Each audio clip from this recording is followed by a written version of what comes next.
Let me tell you about how I got into Juilliard back in 1977 and the lessons that still apply from that to this day. So, in the spring of 1977, I was just finishing my freshman year of college at what is now called the University of North Carolina School of the Arts. And my teacher, who I just loved, Dennis Brott, had decided not to continue teaching there. And he asked me, what did I want to do? Did I want to stay for whoever the next teacher was? And the next teacher, I think, was a terrific teacher, but I didn't know him. And I said, God, I would love to study at Juilliard with Leonard Rose, because that Leonard Rose was like the most famous cello soloist who was teaching at, one of the two top music conservatories in the country then. The big two were Juilliard and Curtis then. Colburn hadn't come along. So Dennis had connections with Leonard Rose, with whom he had studied, and he called him and told him about me. Gave me Leonard Rose's phone number because Mr. Rose said I should call him. That was the scariest moment of my life, picking up the phone to call Leonard Rose, who for me was, just short of being God when it came to the cello. But I did. He was very kind. He invited me to come play for him at his home in Hastings-on-Hudson, New York. And so I did that at the beginning of the summer. And when I went and I played for him, I played pieces that I knew and I had performed and that I loved.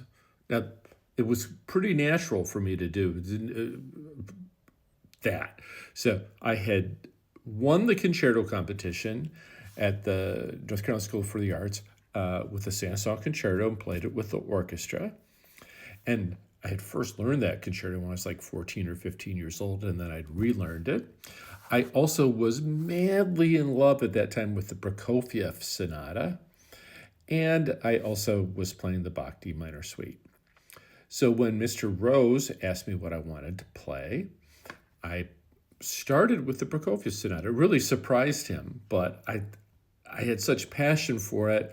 And if you think about the opening of that piece, if you're familiar with it, it is a great thing to just sit down and play, because it starts in first position and you're basically elaborating on a C major scale. I got warmed up, and then he asked me to play the Sansol, and he heard the beginning of it. He heard some of the second movement. He heard some of the big fast part in the last movement, even pointed out a wrong note that I was playing, which I hadn't realized. And he said he would take me as a student if I got into Juilliard. And those Juilliard auditions, because I was not on the regular time schedule, they had a couple openings. They're going to have auditions in September. So I spent that summer practicing like crazy while on a summer orchestra tour in Italy with the summer student orchestra from North Carolina. And when I got back to New York and the auditions were approaching, I called Mr. Rose, as he had told me to do.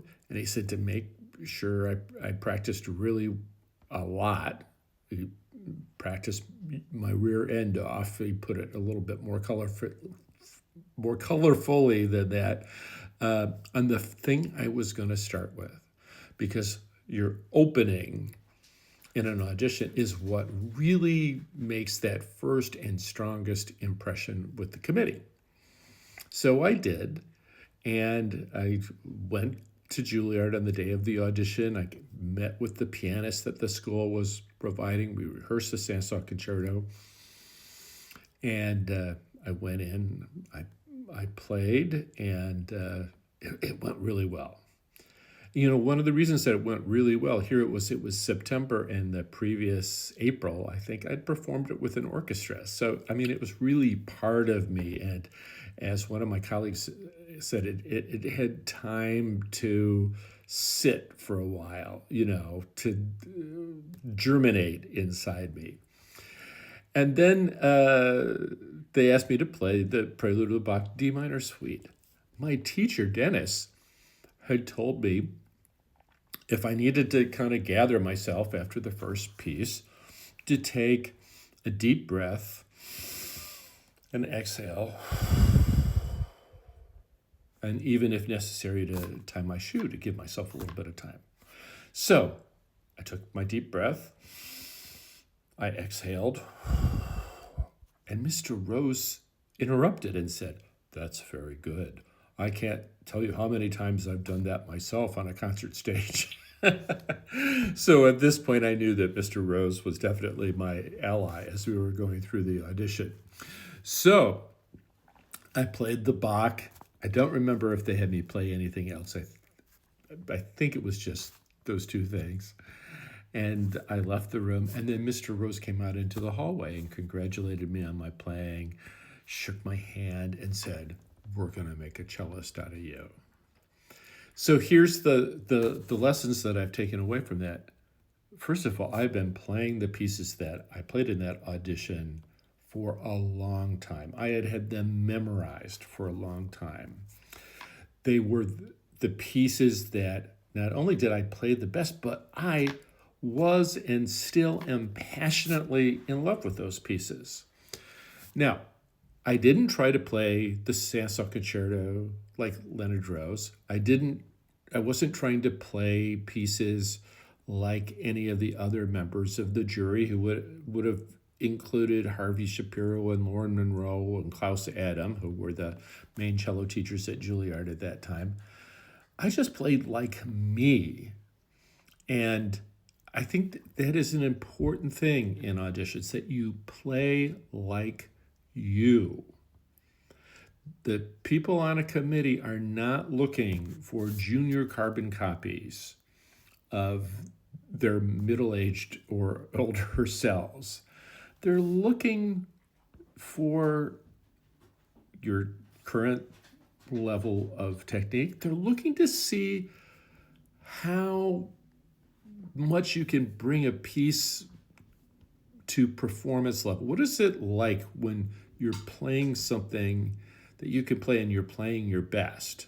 So this is one of the reasons I say it's my experience in listening to auditions really counterproductive when people are playing new pieces, because they tend to fall apart a little bit during auditions and or under other stressful situations.